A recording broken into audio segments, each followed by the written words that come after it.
escucháis?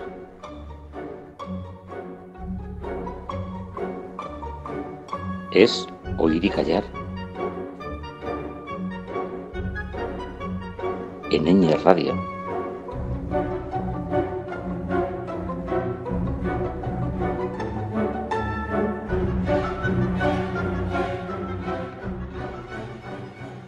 Hola a todas y a todos, nos encontramos una semana más en tiempos de relajarnos y de escuchar música clásica. Estamos, por tanto, en tiempos de oír y callar. Estamos en la sintonía de Ñ Radio y con Julia en la mesa de sonido, Fernando al micrófono, os damos la bienvenida una semana más a estas sugerencias de música clásica que tenemos de forma semanal. Así que, como siempre, vamos a empezar por la música escrita por mujeres.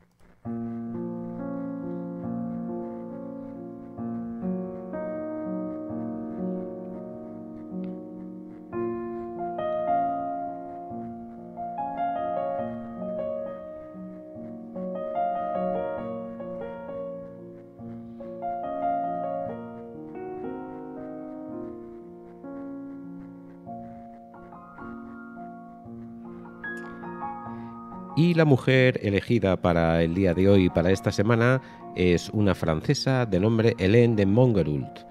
Hélène de Montgeroult fue una mujer que nació y vivió en el entorno del siglo XVIII. Nació concretamente en Lyon el 2 de marzo de 1764 y murió en Florencia el 20 de mayo de 1836.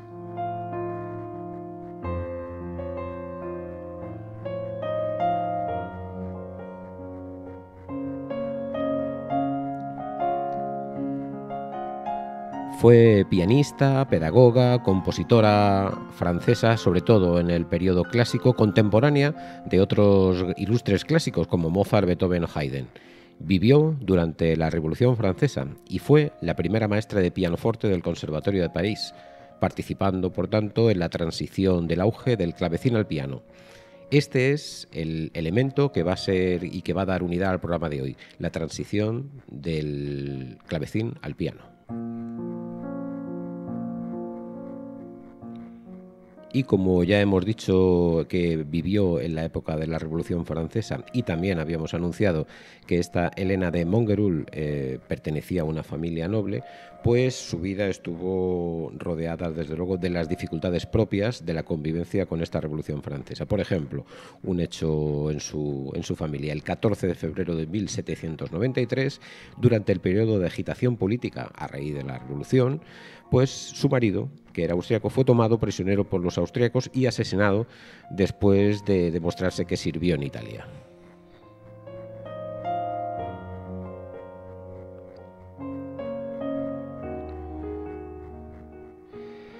Hélène de Montgeroult fue brevemente víctima de los dos partidos opuestos en tales razones políticas, ¿no? Primero fue encarcelada por los austriacos, y luego por el Tribunal Revolucionario debido a su ascendencia noble, como ya habíamos dicho.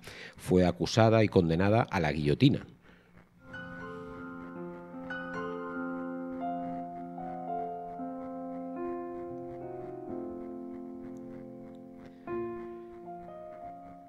Una vez iniciado su juicio, por haber sido condenada, como habíamos dicho, pues el presidente del tribunal, de nombre Bernard Saret, que además fue fundador del Conservatorio Nacional Superior de Música de París, insistió en las habilidades de Helena de Montgeroult para la enseñanza y la ejecución de las piezas de música, y que su habilidad, desde luego, sería esencial para el Instituto Nacional de Música que se estaba creando.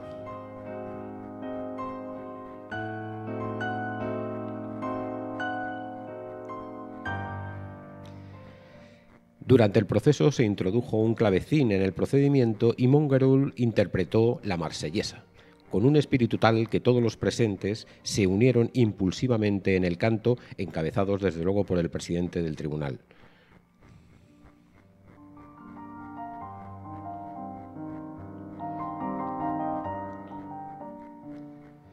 Parece ser que este hecho, junto con la negación que hizo ella misma de su estatus de nobleza, fue lo que le determinó al tribunal a perdonarle esa condena que había sobre ella y a seguir viviendo, pero colaborando desde luego en ese Real Conservatorio.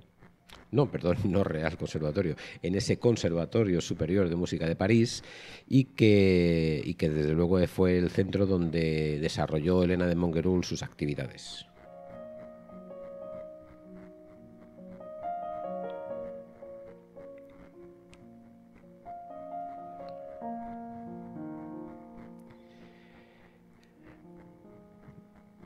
El hecho de haber negado su estatus, como ya habíamos anunciado antes, de su estatus de nobleza, además de permitirle a esquivar la guillotina, también le facultó desde luego su trabajo en el Conservatorio de Música de París y además le facilitó la publicación de sus composiciones y a seguir su carrera docente y musical, ¿no? como un miembro más de la sociedad. Así que después de su liberación vivió, además de en Francia, vivió 2 años más en Alemania y después de estos 2 años en Alemania regresó a París ocupando el puesto de profesor de más alto rango dentro del conservatorio, ¿no? Desde las primeras horas de la Revolución Francesa, el 13 y el 14 de julio de 1789, los músicos se comprometieron a construir un gran proyecto, que les tomaría 6 años de ardua labor elaborar este proyecto en torno a la música, la cual vieron recompensada el 22 de noviembre de 1795 con la inauguración del conservatorio. Desde el principio fueron animados por un código de ética, y este es hacerse cargo de la enseñanza de la música en Francia para llevarla al más alto nivel. Se abrieron entonces 5 clases para enseñar el clavecín, de las cuales se cambiaron 3 para cederle lugar al pianoforte, ¿no? Habíamos también anunciado un poco esa transición del clavecín al pianoforte. Este instrumento fue abriéndose paso y ganando popularidad entre el clasicismo, ¿no? Gracias sobre todo a la figura de Muzio Clementi en Italia y también a la figura de esta mujer profesora del Conservatorio de París, ¿no? Helena de Montgerul, que fue la primera profesora de piano dentro del conservatorio. Aquí participó Montgerul, quien dio una clase de piano en este conservatorio y escribió uno de sus primeros libros de instrucción para piano. Interesada sobre todo, como habíamos también señalado, Montgerul, en la pedagogía musical. Bueno, pues vamos a empezar a escuchar ya música de Helena de Montgerul y en concreto uno de estos primeros estudios para piano que compuso para la enseñanza de la música. Vamos a oír en concreto el número 111, que está en sol menor.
Montgerul encargó uno de los primeros modelos de pianoforte a uno de los prestigiosos constructores que había de este instrumento en Europa, con el cual, y gracias a la implementación de pedales, pudo experimentar mayor expresividad musical y un timbre diferente a las posibilidades que otorgaba el clavecín en la época anterior, ¿no? Así pues, a final de la época del terror, consecuencia de la Revolución Francesa, en 1795, y cuando comenzó la recuperación y la reconstrucción, el conservatorio publicó sus 3 sonatas Opus 1 y la contrató como una de las profesoras más distinguidas, ¿no? de este ámbito en el conservatorio, y como una de las profesoras más distinguidas de piano, ¿no? Que era una cuestión muy novedosa, ¿no? En aquella época. También en 1795 tuvo su primer hijo, y en 1797 se casó con el padre de su primer hijo. Esto tampoco duró demasiado, ¿no? Pues se divorciaron unos pocos años más tarde, concretamente en 1802. El conservatorio no abrió sus puertas, desde luego, hasta el curso, que empezaba, ¿no?, en octubre de 1796, y tan solo 15 meses después de abrir estas puertas, en enero de 1798, pronunció, tal vez porque estaba incómoda con los objetivos musicales populistas de los fundadores del conservatorio, como decíamos, renunció a esta plaza, que es lo que habíamos anunciado anteriormente, que fue a Alemania durante 2 años, etcétera, ¿no? Y luego volvió a Francia. Bueno, ella continuó enseñando en privado y componiendo, ¿no?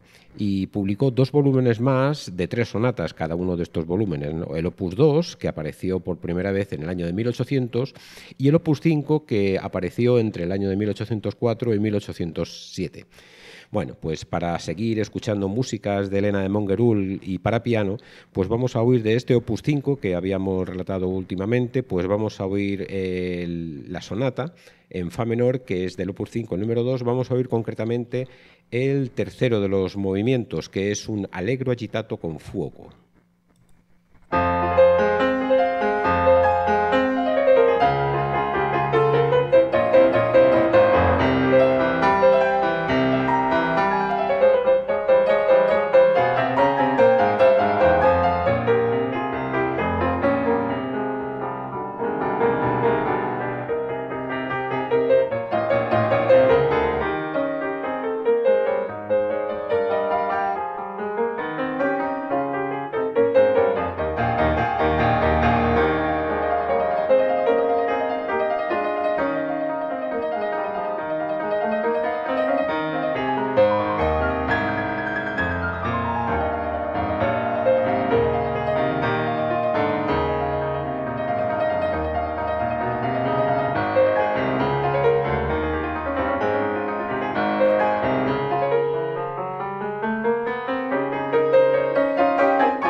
al igual que otras mujeres de su época, el domicilio de Helena de Mongerul fue convertido en un lugar de actuación y también de enseñanza, ¿no?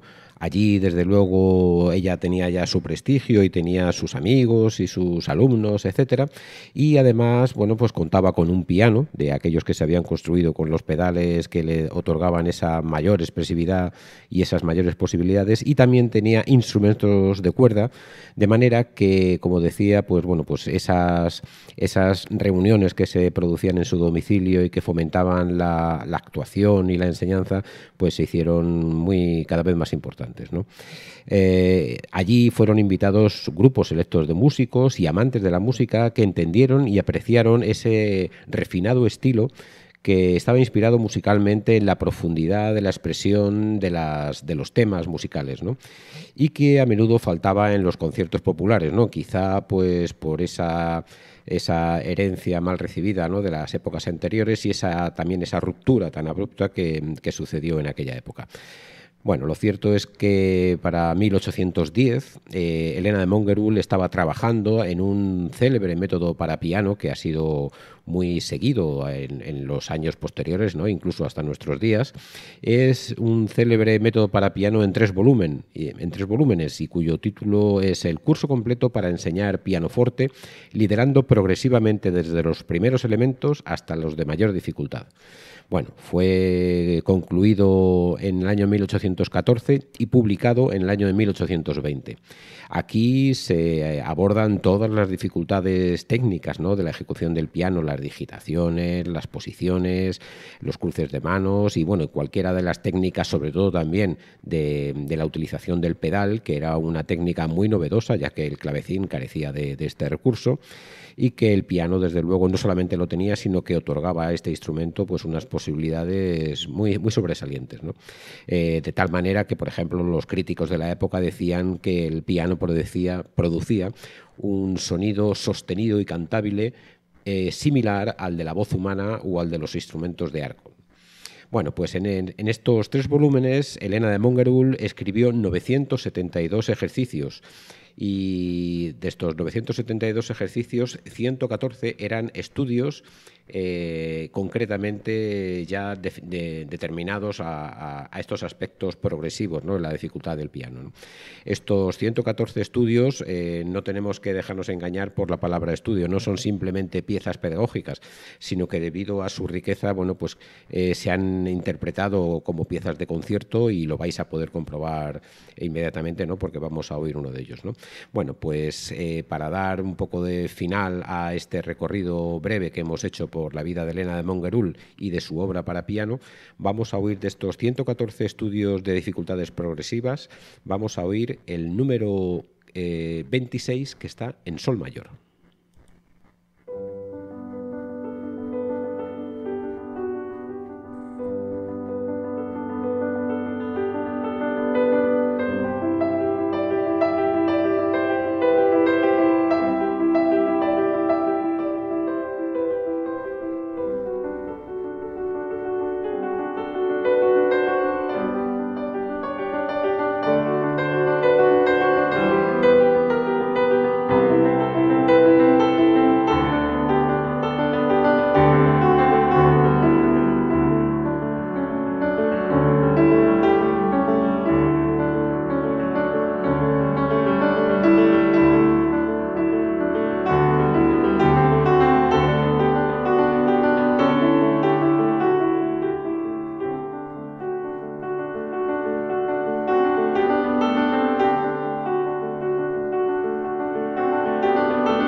Bueno, convendréis conmigo en que estos estudios para piano, de luego, tienen una belleza y una calidad, como había anunciado antes, no propias de cualquier obra para piano que puede ser, y desde luego es, ejecutada en cualquiera de los conciertos para piano.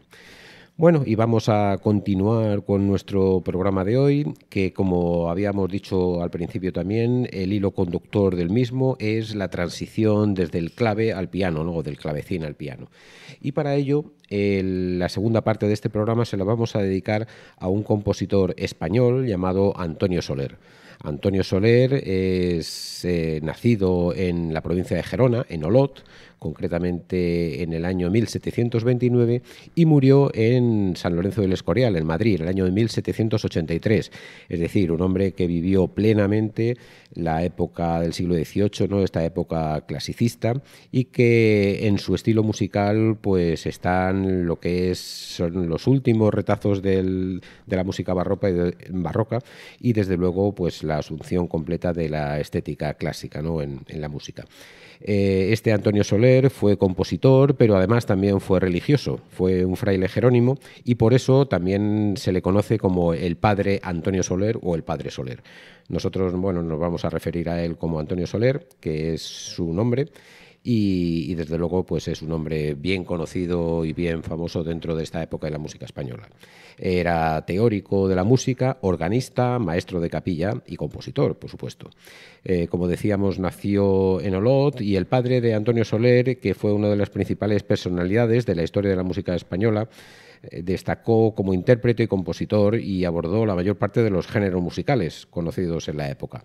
A los géneros musicales nos referimos, bueno, pues a las formas de componer, ¿no? Compuso para clave, desde luego, que fue su instrumento fundamental, y también pues compuso para grupos de cámaras, quintetos, para coro, en fin, compuso de las diferentes formas en las que se podía componer en aquella época.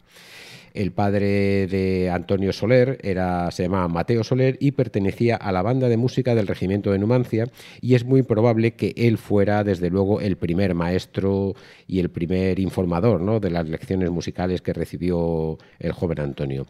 Antes de haber cumplido los 7 años de edad, ingresó en la Escolanía de Montserrat, allí en Cataluña, en la que permaneció entre 8 y 10 años. Antes de cumplir los 17, la abandonó, ya que esta era la edad en la que los jóvenes que pertenecían a las escolanías deberían abandonar el canto en esta, ¿no? Ya recordamos que para cantar en una escolanía es preciso tener la voz blanca, ¿no?, que es la voz que tienen los niños justo antes del cambio de voz que se produce, ¿no?, con la pubertad y demás. Bueno, pues tenemos aquí a Antonio Soler, que después de cumplir los 17 años, pues siguió con sus estudios musicales y siguió formándose y fue admitido, desde luego, en diferentes instituciones, ¿no? Era maestro en Montserrat en aquella época el padre Benito Estevez, mientras que la fundación de organista era desempeñado por Benito Valls. Bajo la tutela de ambos inició Soler su carrera musical ya fuera del entorno familiar, ¿no?, que ya habíamos dicho que su padre fue su primer maestro de música, y bueno, pues empezó pues sus estudios de solfeo, de órgano y de composición posteriormente, ¿no? Luego, ya una vez adquirida todas estas habilidades, la obra de órgano de los reputados organistas del barroco español, como Juan Cabanilles o Miguel López o José Elías, constituían la base del repertorio organístico que este Antonio Soler, así como todos los alumnos que estaban con él, pues estudiaban, ¿no? El mismo Soler afirmaba que estudiaba todas las obras de José Elías como las mejores piezas para desarrollarse en su aprendizaje musical. Su buena educación y su talento musical, desde luego, le hizo ganar desde muy primera etapa pues la maestría de la Catedral de Lérida en sus primeros años de carrera musical, ¿no? Bueno, aunque hay ciertas investigaciones musicológicas que sitúan no en la capillanía de la Catedral de Lérida, sino en la Catedral de la Seu d'Urgell. Pero bueno, lo cierto es que sea fuera en una o fuera en otra, el magisterio, desde luego, de este Antonio Soler fue admirado desde muy al principio. Lo que sí sabemos con seguridad es que fue admitido como novicio, novicio de su profesión religiosa, ¿no?, que ya habíamos dicho que era un fraile jerónimo, fue admitido, como decíamos, en el monasterio del Escorial. Y abro comillas, por los buenos informes que se tenía de su genealogía y limpieza, de su suficiencia en la latinidad y por ser tan notoria su habilidad en el órgano y la composición. Cuando ingresó en el monasterio del Escorial, Soler venía precedido de un gran prestigio ya como compositor y organista, ganándose pronto la simpatía y el aprecio de la comunidad, como así lo demuestra el acuerdo que el 16 de marzo de 1754 y por el que se le otorga a su padre una pensión vitalicia de 100 ducados anuales para que pudiera mantenerse. No se sabe realmente cuándo fue nombrado diácono, sacerdote y maestro de capilla, aunque según el padre Rubio, que es otro fraile prestigioso dentro de la musicología española del siglo XX, pues según este hombre, Samuel Rubio, los nombramientos de maestro de capilla los hacía el padre prior verbalmente, de ahí que no haya constancia documental de cuándo empezó este magisterio, pero debió desempeñarlo después del año de 1757, que fue el último año del magisterio del padre Moratilla, que fue el predecesor de Antonio Soler.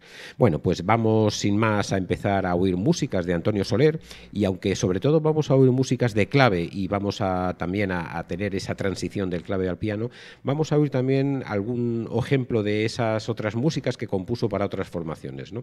En concreto ahora vamos a oír un villancico a 8 voces y con violines que se titula En consonancias de guerra.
sopulentos condujo su amor gallardo.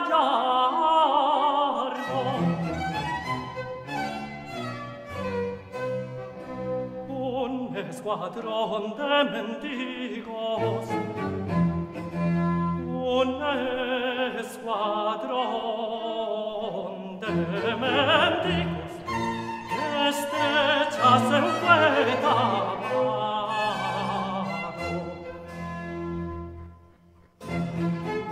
Quien no lograba los fines de conquistarse,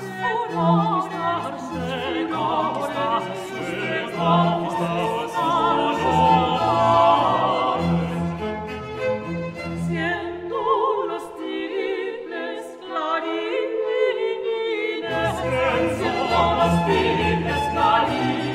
y hechos los bajos tambores, y hechos los bajos tambores.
Las astucias de su avariento contrario,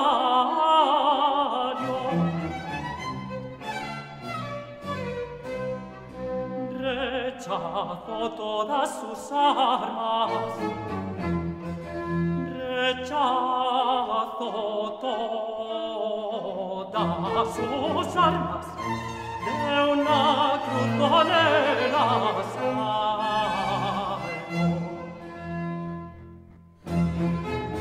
Admirando que unides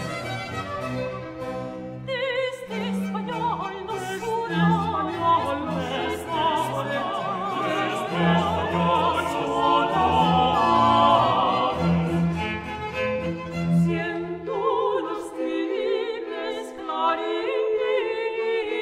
siendo los tibles clarines, hechos los bajos tambores, hechos los bajos tambores.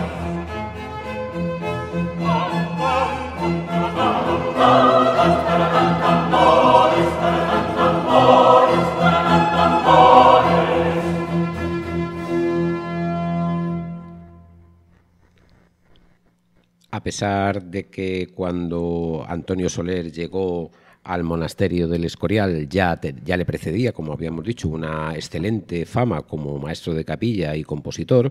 Sin embargo, allí en el monasterio del Escorial siguió aprendiendo y siguió las clases, sobre todo de dos importantes músicos que había en la época. Uno, Domenico Scarlatti, era un músico italiano que recaló en la corte española por encargo de los reyes, y de José de Nebra, que era un excelente músico, de los más prestigiosos de los músicos compositores del siglo XVIII español.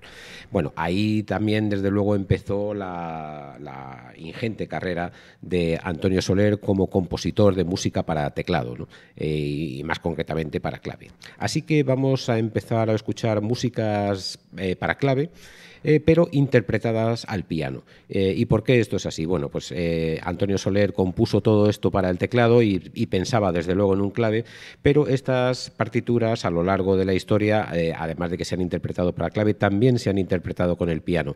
Y ya vais a ver cómo el resultado de estas obras tocadas con el piano pues es muy satisfactorio y es muy, muy agradable de oír, ¿no?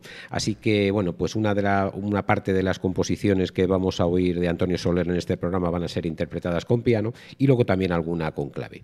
Bueno, en concreto ahora vamos a oír la sonata número 42 en sol mayor para clave, pero tocada con piano, que es un senza tempo.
Este ejemplo de músicas escritas para teclado y que, como ya ha anunciado, no son siempre tocadas por el clave, sino que a veces son tocadas por el piano y también, a veces, que se me había olvidado antes decirlo, a veces también son tocadas por un órgano, ya que Antonio Soler no determinó en todas ellas para qué instrumento estaban destinadas, simplemente anunciaba que eran para teclado.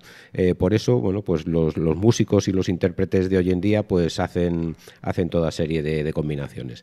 Bueno, vamos a oír una sonata más que, como veis, aunque tiene el nombre de sonatas, no se refiere a cuando hablamos de una sonata romántica, por ejemplo, que son sonatas de duración más larga, 15, 20 minutos, ¿no? Estas sonatas de Antonio Soler son sonatas que duran entre 3 y 5 minutos, ¿no? Son obras cortas que tienen sus movimientos y tienen su atractivo precisamente en el desarrollo de todo esto. Bueno, vamos a oír una segunda sonata, también tocada con piano. En este caso va a ser la sonata número 19 en do menor, Allegro moderato.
Se ha hablado con frecuencia sobre la influencia de Scarlatti, no solamente como profesor, sino ya también como influenciador en la obra de Soler.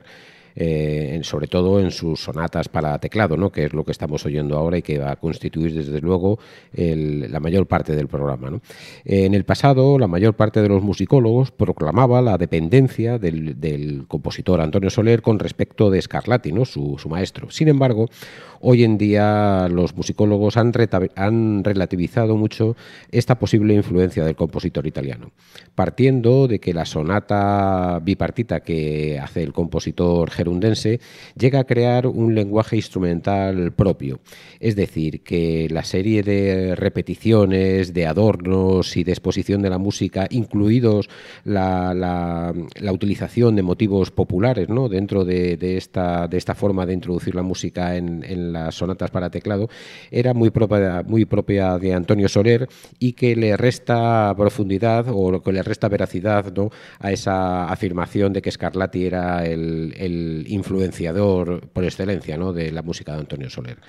En estas sonatas, los variados tiempos, el denominado intento en el que se desarrolla la música de Antonio Soler, ¿no? De una forma fugada, recurren a unas imitaciones que son propias y exclusivas de Antonio Soler, ¿no? De manera que, si bien es cierto que obviamente Scarlatti pudo influenciar a Antonio Soler porque fue su maestro y porque era un compositor ya más antiguo y de más experiencia que Antonio Soler, no es menos cierto que Antonio Soler no se limitó a dejarse influenciar por Scarlatti, sino que desarrolló un lenguaje propio, ¿no? Bueno, pues vamos a seguir escuchando músicas de Antonio Soler para teclado y también seguiremos escuchándolas tocadas con piano. En este caso va a ser la sonata número 25 en re menor, Allegro.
Fue en 1766 cuando Antonio Soler recibió una carta del rey Carlos III.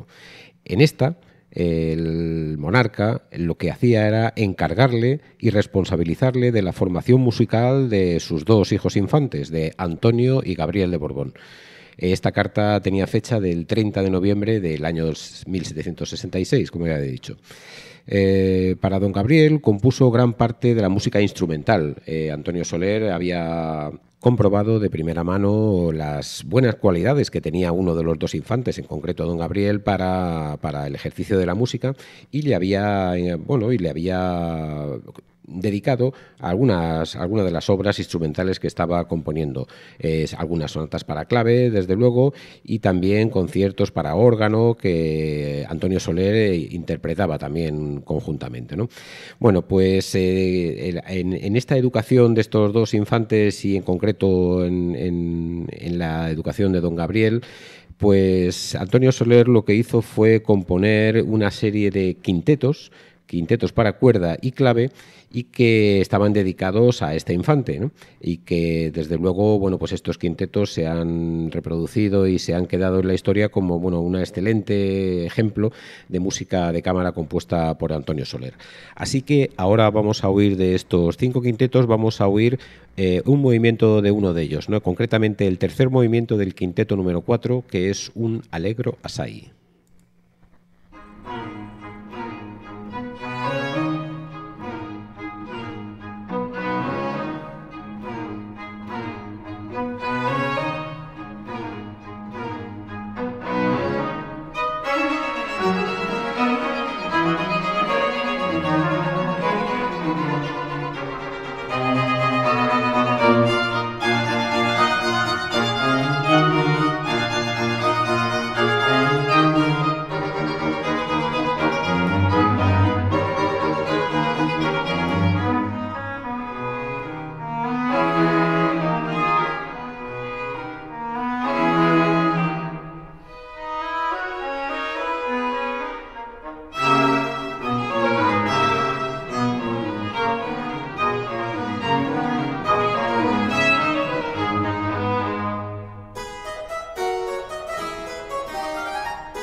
En algunas de las sonatas de la última época de composición de Antonio Soler se pueden observar rasgos de lo que será luego la sonata del clasicismo vienés, ¿no? Y vienés nos estamos refiriendo pues a Mozart y a Haydn, por ejemplo. Concretamente, y esto es muy notorio ya en los compositores clásicos, pero lo empezó también a hacer Antonio Soler en su música, concretamente decía la aparición de un segundo tema que contrasta con el principal, ¿no? Eso que habíamos hablado algunas veces, ¿no? Cuando hablamos del tema B, del tema A, ¿no? Es decir, un segundo tema que hace pues un contraste fundamental, ¿no? Con el tema principal o primero.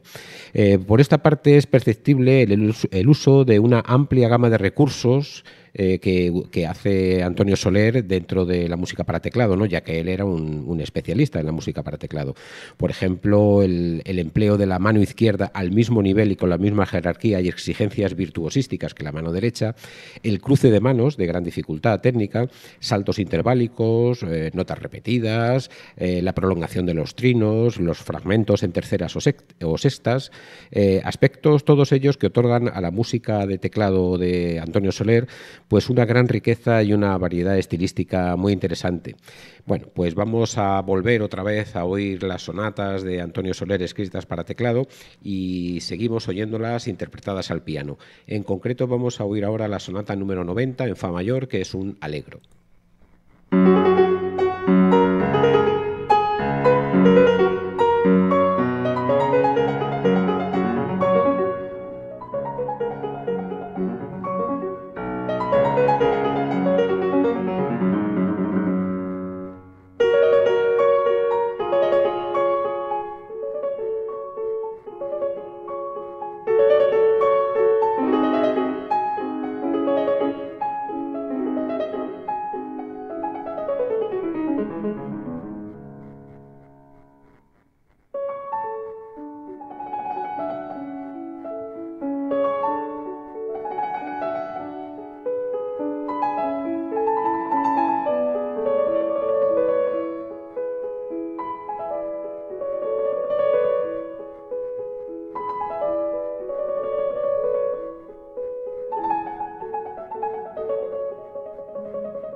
A continuación vamos a oír una sonata más, y es la última ya de las sonatas que vamos a oír interpretadas con un piano, que es un ejemplo de sonata bipartita en un único movimiento. Es lo que habíamos dicho, ¿no?, de la música de Antonio Soler, que incorpora muchas de las sofisticadas características internacionales que se habían producido en el tardobarroco, ¿no?, en la última época del barroco, y que constituían el principio de la música clásica, y que también tiene algunos elementos que pueden ser identificados específicamente como elementos españoles, ¿no?, que aportaba Antonio Soler a este tipo de músicas.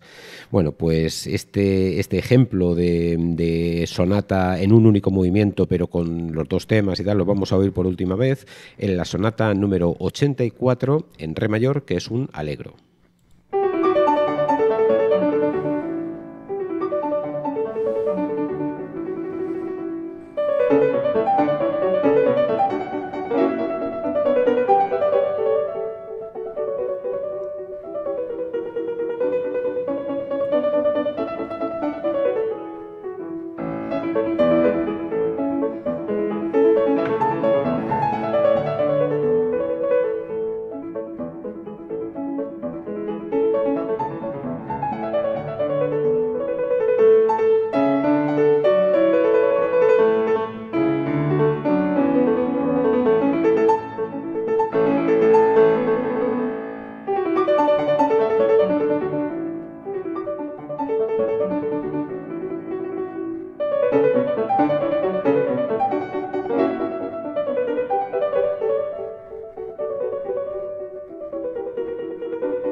Y no nos vamos a despedir de la música de Antonio Soler sin escuchar alguna de sus obras, pero interpretadas con un clave, ¿no?, como había dicho al principio de la exposición de este compositor, ¿no?, que todo lo que hemos escuchado hasta ahora ha sido con piano, bueno, excepto la obra de quinteto que también tenía un clave, y la obra y el villancico, que era para voces y violines.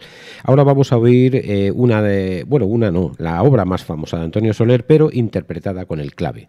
Esto es el fandango, el famoso fandango de Antonio Soler. Es el número 146 de su catálogo, del catálogo de composiciones de Antonio Soler, y que es quizá la obra más conocida de este compositor, ¿no? A pesar del inmenso universo creativo que tiene Antonio Soler, con sus sonatas para teclado y sus obras para voz, etcétera, pues es Quizá Antonio Soler es conocido principalmente por este fandango, ¿no? Es una auténtica pieza de bravura de 450 compases que se erige en un ostinato armónico entre la mayor y re menor. Un ostinato recordamos, ¿no?, es esta figura melódica y rítmica que se va repitiendo una y otra vez, ¿no?, a lo largo, y que sirve como soporte de toda la obra.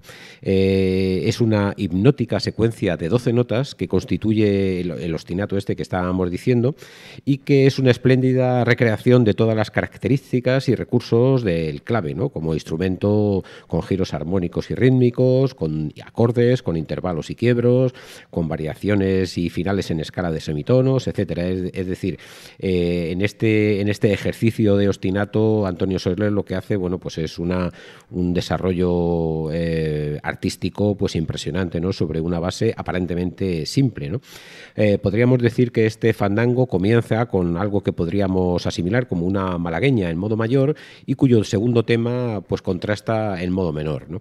Usa un patrón de notas repetidas que es característico de la música española y que estas notas repetidas parecen imitar, por ejemplo, el punteo de una guitarra o el ritmo de un taconeo o unas castañuelas incluso, ¿no? Que son cosas muy, muy cercanas, ¿no? A lo que conocemos como música popular española. Además, todas estas repeticiones del ostinato se producen entre las notas de mi y fa, que es una distancia de segunda menor, que además, bueno, es una característica técnica de la escala frigia y que esta escala frigia es también muy característica de la música tradicional española. Bueno, pues sin más, vamos a oír este fandango de Antonio Soler interpretado al clave.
Bueno, y con esto hemos terminado con la música de Antonio Soler, ¿verdad? Este fandango parece que se podría estar repitiendo eternamente, ¿no? Esta sucesión de repeticiones y este ostinato que cada vez va dándole un aire diferente, ¿no? Es una música increíble de oír.